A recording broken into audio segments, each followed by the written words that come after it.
Hello everyone. तो continue करते हैं रेक्टिफिकेशन ऑफ एरर्स चैप्टर। ठीक है, चैप्टर नंबर 18 है, उसका क्वेश्चन नंबर 10 करना है। 9 तक हमने कर लिया है, अब हम 10 कर रहे हैं। चलिए, तो इसमें आपको एक तो ये बताना है जो 10th है क्वेश्चन नंबर की एरर कौन सा है, यानी जो 4 तरह के एरर्स होते हैं उसमें से कौन सा एरर है और फिर उसकी रेक्टिफिकेशन की एंट्री करनी है। तो इस पर्टिकुलर क्वेश्चन में 2 तरह के एरर्स आए हैं, एरर ऑफ प्रिंसिपल और दूसरा एरर ऑफ कमीशन। ओमिशन आपको मालूम है ऑलरेडी, ओमिशन मतलब भूल जाना होता है। ठीक है, इस पर्टिकुलर क्वेश्चन में ये 2 तरह के एरर्स आए जिनके बारे में हम समझ लेते हैं कि ये होता क्या है, तभी हम क्वेश्चन में बता पाएंगे कि कौन से एरर्स हैं। ठीक है, तो एरर ऑफ प्रिंसिपल बेसिकली क्या होता है कि आप किसी एक चीज को किसी गलत अकाउंट में डाल दो, सिंपल। ठीक है, और दूसरी चीज, अगर आपकी जो चीज है आपने कैपिटल नेचर के एक्सपेंडिचर को रेवेन्यू नेचर का मान लिया है, तो ये क्या है, एरर ऑफ प्रिंसिपल है। ठीक है, जैसे आपने खरीदी है कोई बिल्डिंग, ओके, आपने खरीदी है क्या, कोई बिल्डिंग, तो कौन सा अकाउंट, ये कौन से नेचर का एक्सपेंडिचर हुआ, कैपिटल नेचर का। बिल्डिंग एसेट होता है, एसेट खरीदना यानी कैपिटल नेचर का एक्सपेंडिचर होता है। और आपने क्या कर दिया, बिल्डिंग खरीदने का जो पैसा था उसको आपने क्या मान लिया, आपने डेबिट कर दिया बिल्डिंग के बजाय परचेज अकाउंट।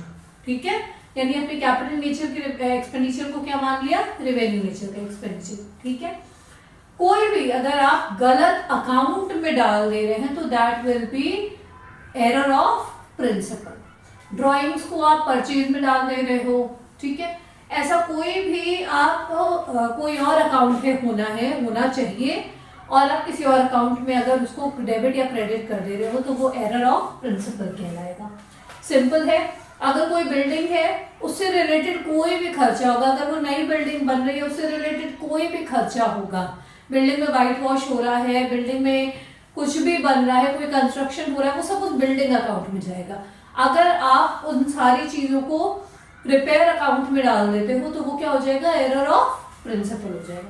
क्लियर है बात? तो एरर ऑफ प्रिंसिपल पे सिंपल है कि आपको कोई भी जो प्रिंसिपल बताए गए हैं अकाउंट्स के वो खराब नहीं करने, यानी जो अकाउंट डेबिट होना चाहिए वही अकाउंट डेबिट हो, जो अकाउंट क्रेडिट होना चाहिए वही अकाउंट क्रेडिट हो। क्लियर? ये होता है एरर ऑफ प्रिंसिपल। मतलब जो आप अकाउंट में ही गड़बड़ी कर दो कि अकाउंट कुछ और डेबिट होना है, आपने कुछ और डेबिट कर दिया।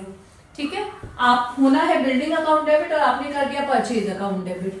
ठीक, तो ये क्या है, ये सारी चीजें एरर ऑफ प्रिंसिपल में आएंगी। अब हम देखेंगे एरर ऑफ कमीशन क्या होता है। ओके, एरर ऑफ कमीशन 2-3 तरह के होते हैं, इनको हम समझ लेते हैं। बेसिकली एरर ऑफ कमीशन एक तो होता है कि रिकॉर्डिंग में अगर कोई गड़बड़ी हो जाए। रिकॉर्डिंग में कैसे गड़बड़ी हो सकती है, 5,000 के बजाय आप कोई चीज 50,000 लिख दो, हो सकता है, पॉसिबल है, या 50,000 अगर वो ट्रांजैक्शन 50,000 का हुआ है और आपने गलती से उसकी एंट्री 5,000 रुपए की कर दी है, तो कौन सा एरर हो गया, एरर ऑफ रिकॉर्डिंग। तो ये कमीशन के अंडर में आता है। कमीशन में इस तरह के सारे एरर्स आते हैं जो या तो टोटलिंग में मिस्टेक हो रहा है, या कैरी फॉरवर्ड करने में मिस्टेक हो रहा है, नंबर्स में इधर उधर हो रहा है, वो सब क्या होगा, एरर ऑफ कमीशन कहलाएगा।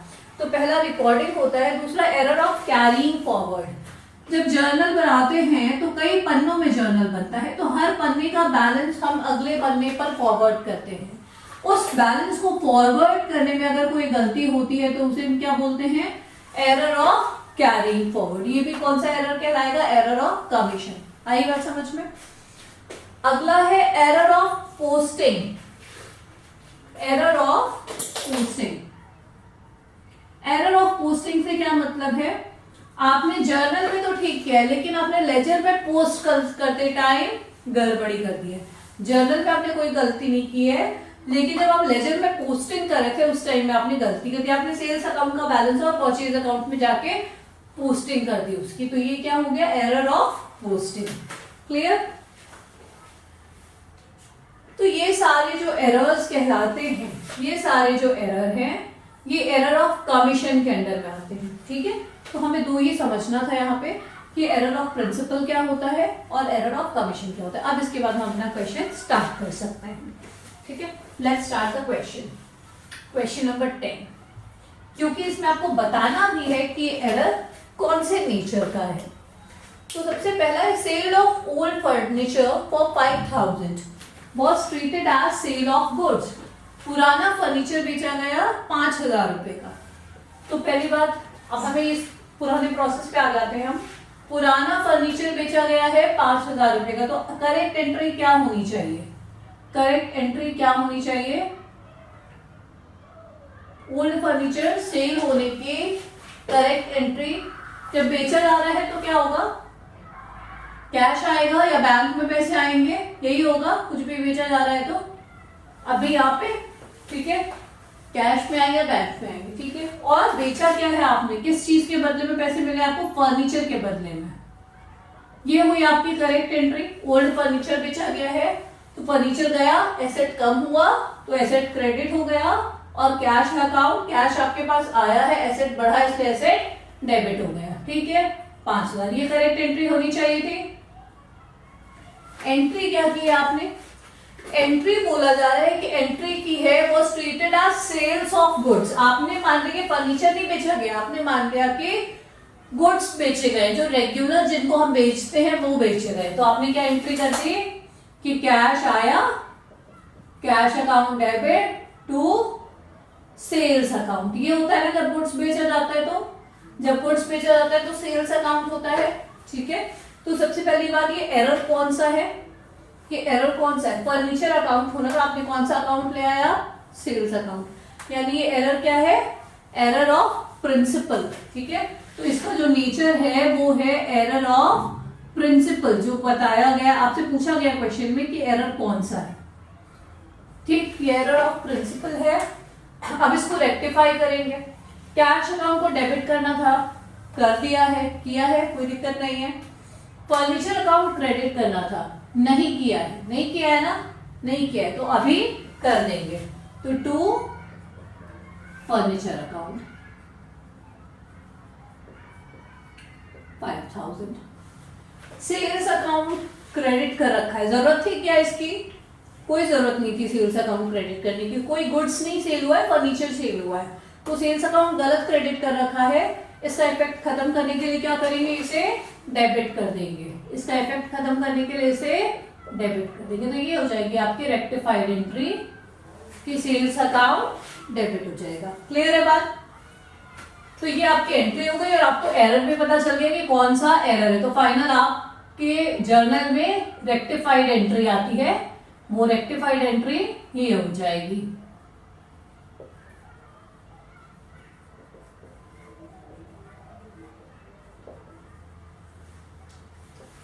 नरेशन, अब तक सबको आ जाना चाहिए नरेशन लिखने।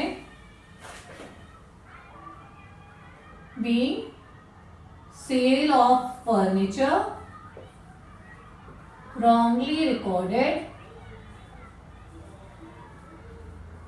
wrongly recorded as goods now rectified। ये थोड़ा बहुत आप अपने तरफ से नरेशन को एडिट कर सकते हो। नरेशन का कोई सेट फॉर्मेट नहीं है, बस बात समझ आनी चाहिए कि आप कहना क्या चाह रहे हो, ठीक है। तो ये हो गया पहला point.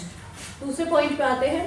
Rent of proprietor's residence 6000 was debited to rent account. Rent दिया गया किसका? प्रोप्राइटर जो है उसके घर का रेंट दिया गया, ठीक है। और उसके घर का रेंट दिया गया, ठीक। कहां से दिया गया? बिजनेस से निकाल के दिया गया। कहां से? बिजनेस से निकाल के दिया गया। और डेबिट क्या कर दिया गया? Rent account. तो इसमें पहले हम रॉन्ग एंट्री देखते हैं कि क्या की गई गलती ये की गई है, यानी एंट्री ये कर दी गई है कि रेंट अकाउंट को डेबिट कर दिया गया है।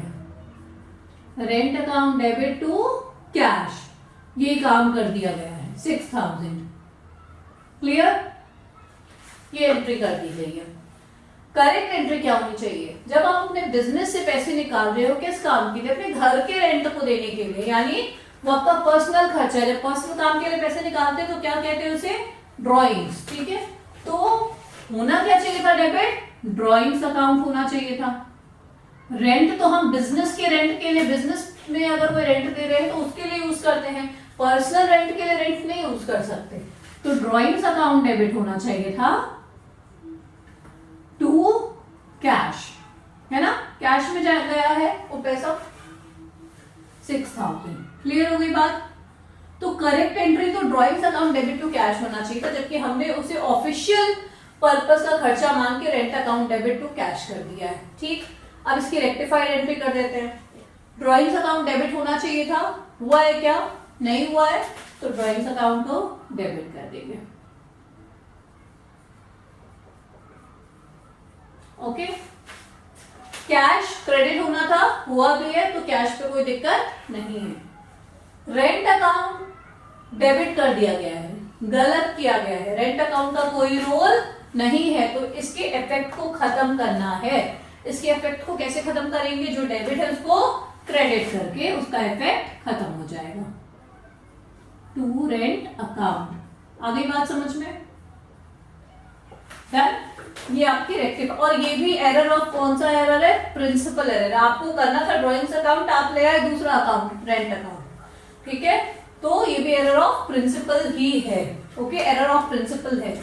और एंट्री क्या हो जाएगी, रेक्टिफाइड वाली एंट्री आएगी आपके जर्नल में, drawings account debit to rent account. Okay, 6000। ठीक है, नरेशन अब आप लोग बना लेंगे, इतनी उम्मीद तो होनी चाहिए कि नरेशन बन जाएगा। कैश थर्ड है, cash receive from Rajesh 2150 was credited to Brajesh, was credited to Brajesh. ठीक है, तो बोला जा रहा है कि कैश आया राजेश से, किससे आया, राजेश से। तो राजेश से कैश मिलने की एंट्री क्या होनी चाहिए, तो पहले हम करेक्ट एंट्री कर लेते हैं कि कैश राजेश से आने की क्या एंट्री होनी चाहिए। कैश आया यानी कैश अकाउंट क्या हो जाएगा, डेबिट हो जाएगा, होएगा ना, कैश बढ़ा, कैश एसेट बढ़ा तो डेबिट। ठीक है, टू किससे आया है कैश, राजेश से। ठीक है, राजेश से कैश आ गया। क्लियर, ये एंट्री होनी चाहिए। अब इसमें अमाउंट की कुछ गड़बड़ी है, क्या कि अमाउंट क्या आना चाहिए था, नहीं अमाउंट की कोई गड़बड़ी नहीं है, 2150 कैश आना था 2150। ठीक है, अब आपने क्या कर दिया, आपने कर दिया वो ब्रजेश को क्रेडिट कर दिया। ठीक है, आपने ब्रजेश को क्रेडिट कर दिया। ठीक है, तो आपने ये मान लिया कि कैश आना था राजेश से, लेकिन आपने मान लिया कि आया है कहां से, ब्रजेश से। आपने क्या मान लिया, ब्रजेश से आया है। ठीक, समझ आ गई बात। बस आपसे यही गलती हुई है कि आपका कैश कहीं और से आया था, आपने समझ लिया कि कहीं और से आया है। तो इसमें ये जो एरर है ये कमीशन का एरर है।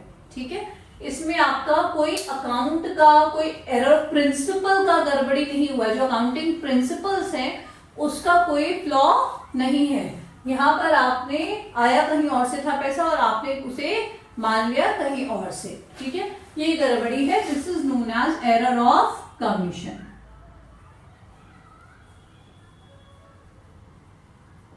ओके,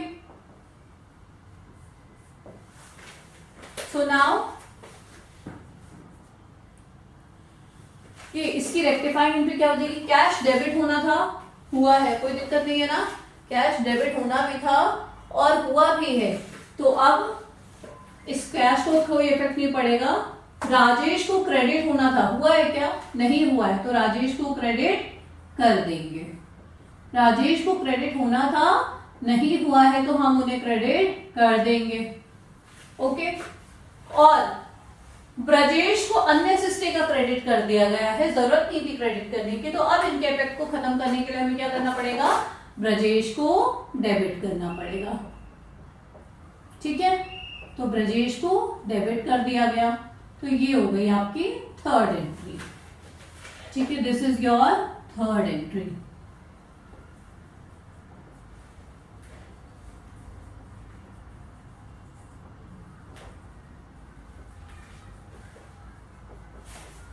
डन, ये क्वेश्चन डन हो गया, क्वेश्चन नंबर 10, इतना ही बड़ा था ये। अब हम आते हैं क्वेश्चन नंबर 11 पे। किस पे? क्वेश्चन नंबर 11 पे। उसके लिए मैं जरा सा यहाँ पे ये रब करूंगी और फिर बताती हूँ कि इसमें क्या करना है आपको।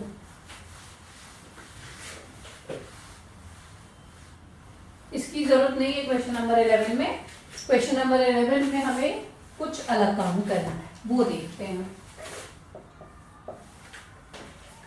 तो बोला जा रहा है कि rectify the following error assuming that there is no suspense account, that there is no suspense account. ये मानकर आपको सही करना है कि कोई सस्पेंस अकाउंट नहीं है। ठीक, सस्पेंस अकाउंट पहली बात यूज कब करते हैं? अभी सस्पेंस अकाउंट की डिटेल्स हमने पढ़ी नहीं है, आगे आने वाली है, लेकिन ओवरव्यू आप समझ लीजिए थोड़ा बहुत। सस्पेंस अकाउंट यूज कब करते हैं? जब वन साइडेड एरर होता है, ओके, तब लाते हैं। दूसरी बात, सस्पेंस अकाउंट कब आएगा? जब ट्रायल बैलेंस बन चुका होगा, उसके बाद ये गलतियां पकड़ी जाएंगी। ट्रायल बैलेंस बनने के बाद जो भी गलतियां होंगी वो सस्पेंस अकाउंट तब यूज होगा।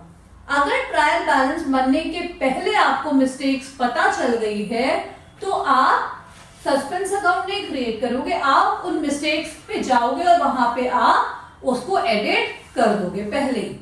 ट्रायल बैलेंस बनने के बाद you can not edit those mistakes, ठीक है, क्योंकि आपने एक बार एक अर्थमेटिकल एक्यूरेसी का चेकअप किया है और उसमें जो कुछ भी आपको एरर लगा वो आपने सस्पेंस में डाल दिया।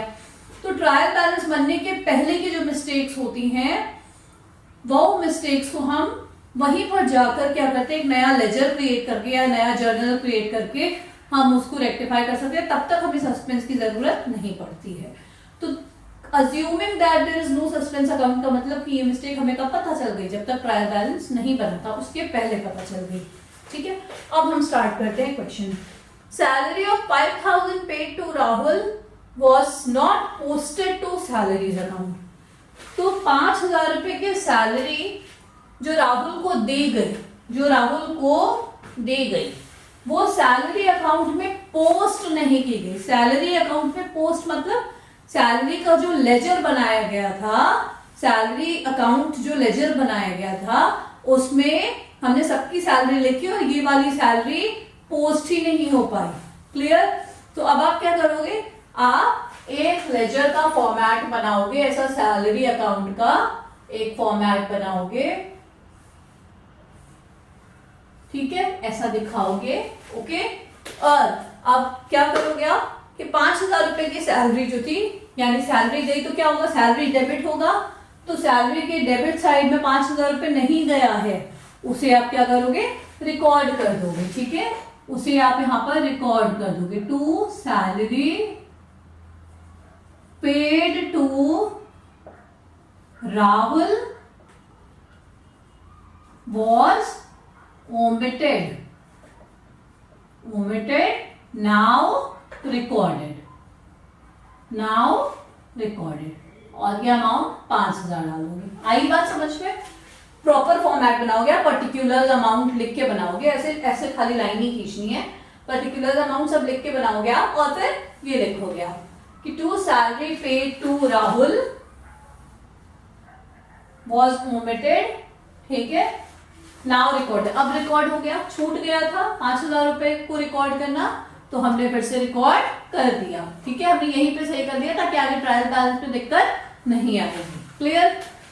सेकेंड पॉइंट इसका क्या है? Sales to Amrish of 1430 posted to his account as 1340। अब लिखा है अमरीश को माल बेचा गया 1430 रुपए का, लेकिन उसके अकाउंट में पोस्ट किया गया 1340 का, ठीक है, यानी गड़बड़ी कहाँ हुई है? गड़बड़ी सेल्स में नहीं हुई है, गड़बड़ी अमरीश के अकाउंट में हुई है।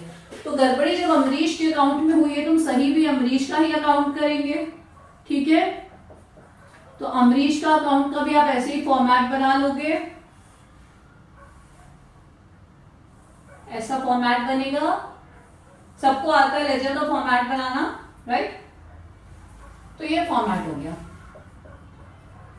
Particulars amount, particulars amount.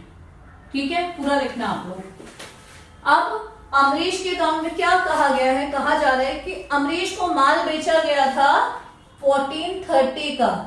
इसका आप ऐसे इसको वैसे समझो जैसे आप समझते हो, ठीक है, जैसे आप लोग अभी तक समझते आए हो तो आपको और अच्छे से समझ में आएगा। देखो, अमरीश को माल बेचा गया है 1430 का, यानी इसकी करेक्ट एंट्री क्या होगी, करेक्ट एंट्री इसकी Amrish account debit to sales account, यही होगी। ठीक, 1430 यही होगी करेक्ट एंट्री। क्लियर? गड़बड़ी कहां हुई है, रॉन्ग एंट्री क्या हुई है, रॉन्ग में क्या हो गया है कि एंट्रीज में कोई मिस्टेक नहीं है, अमाउंट जो है वो गड़बड़ हो गया, यानी एंट्री सेम है।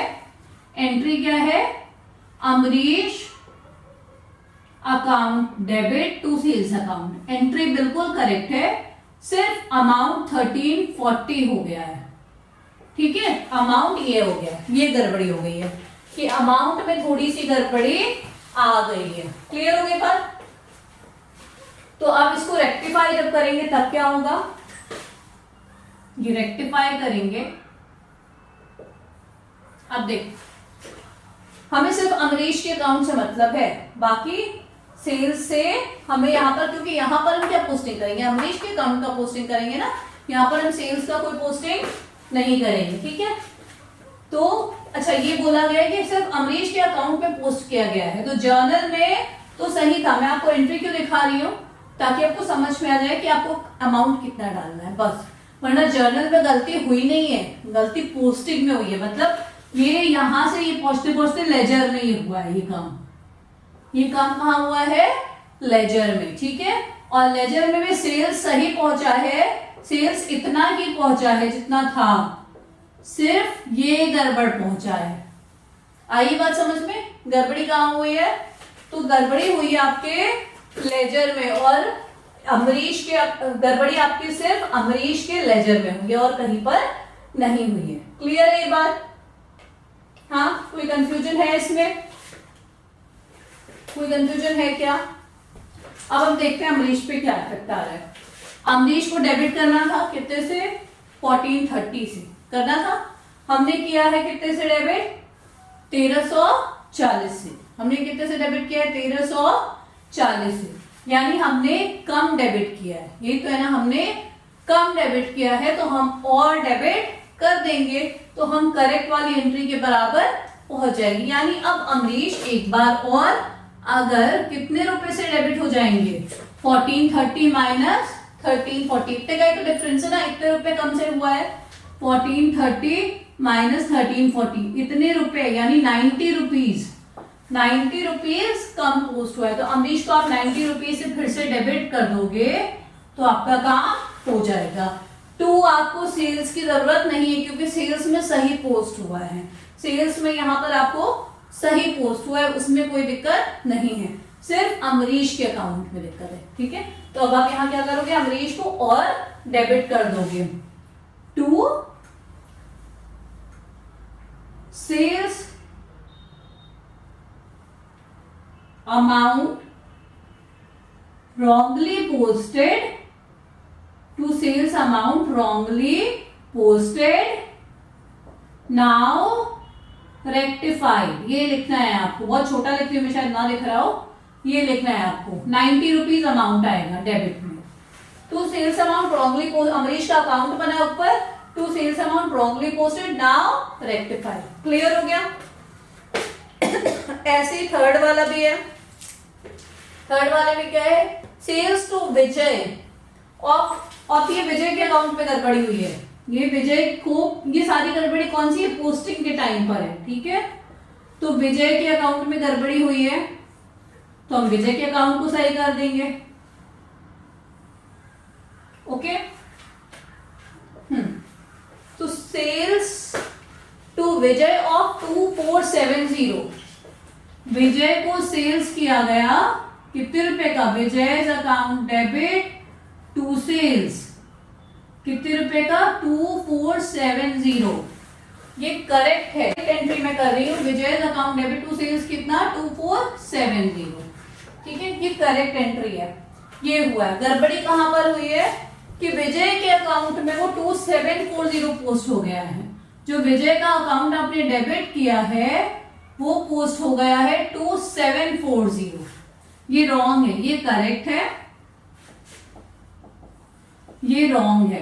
क्लियर हो रही है बात? मैं ऊपर वाला मिटा दूं वरना आधे बच्चे कंफ्यूज हो जाएंगे। हाँ, तो करेक्ट में क्या है? 2470 और रॉन्ग में क्या है? 2740। ठीक है, क्लियर बात? आपने क्या गड़बड़ी की है? देखो, विजय के अकाउंट को डेबिट करना था 2470 से, आपने बहुत ज्यादा डेबिट कर दिया है। पहली बात तो कितना ज्यादा डेबिट किया ये देख लेते हैं। 2740 माइनस 2470, इतना डेबिट आपने ज्यादा कर दिया है, 270 रुपीज। ठीक है, विजय के अकाउंट को सेल्स में कोई दिक्कत नहीं आई है, लिखा है posted to his account. His account मतलब विजय का अकाउंट। ठीक, तो विजय के अकाउंट को आपने ज्यादा डेबिट कर दिया है। अब इस इफेक्ट को खत्म करने के लिए क्या करेंगे? इस इफेक्ट को खत्म करने के लिए क्या करेंगे? उतने अमाउंट से विजय के अकाउंट को क्रेडिट कर देंगे। क्लियर? यहां पर हमने ज्यादा डेबिट कर रखा था विजय के अकाउंट में, उतने अमाउंट से हम क्रेडिट कर देंगे तो वो इफेक्ट खत्म हो जाएगा। तो क्या लिखेंगे? By excess amount debited now rectified. आ गई बात समझ में? ये कितना है? 270 by excess amount debited now rectified 270। Clear हो गया? ये था आपका थर्ड वाला पॉइंट। अब एक लास्ट बचा है इसी क्वेश्चन का लास्ट पार्ट, वो देख लेते हैं। उसमें क्या करना है? Purchase from Pal of 1430 posted two by. Same चीजें, कोई ज्यादा गड़बड़ी नहीं है। पाल के अकाउंट में गड़बड़ी हुई है, पाल से अकाउंट बनाएंगे आप, पोस्टिंग में गड़बड़ी हुई है इसलिए लेजर बना रहे हैं हम। ठीक है, पाल का अकाउंट बनाएंगे ऐसा। और क्या कहा गया है कि परचेज फ्रॉम पाल, यानी करेक्ट एंट्री क्या होनी चाहिए?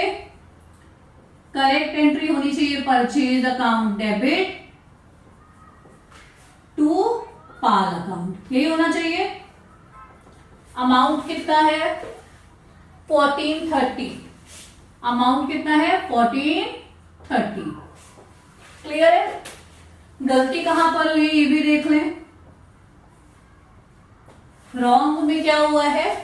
रॉन्ग में ये हुआ है कि जब ये लेजर में पहुंचे, जर्नल तो ठीक बनाया है इन्होंने, जब ये लेजर में पहुंचे तो इन्होंने जो पाल का अकाउंट है, ये जो टू पाल अकाउंट है, इसको इन्होंने कर दिया 1340। परचेज तो सही गया, परचेज इन्होंने गलत नहीं किया, लेकिन जब लेजर में ये पाल के अकाउंट में पहुंचे तो पाल का अकाउंट इन्होंने क्या कर दिया? 1340। क्लियर?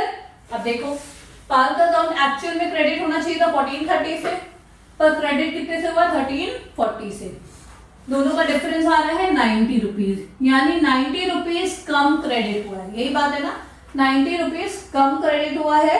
तो क्या करेंगे? इसको 90 रुपीज और क्रेडिट कर देंगे, यही करेंगे ना। 90 रुपीज परचेज अकाउंट जो है, पाल का अकाउंट जो है, हमने क्या किया है? 1430 से हमें क्रेडिट करना था। ठीक है, और हमने जो पोस्ट किया उनके अकाउंट में, वो हमने क्या किया है? हमने पोस्ट किया है 1340। तो हमें ज्यादा क्रेडिट करना था, हमने कम क्रेडिट किया। यही काम किया हमने, यही काम किया ना, कोई दिक्कत है इसमें? तो हम क्या करेंगे? और क्रेडिट कर देंगे, सिंपल। ठीक है, बाय लेस अमाउंट क्रेडिटेड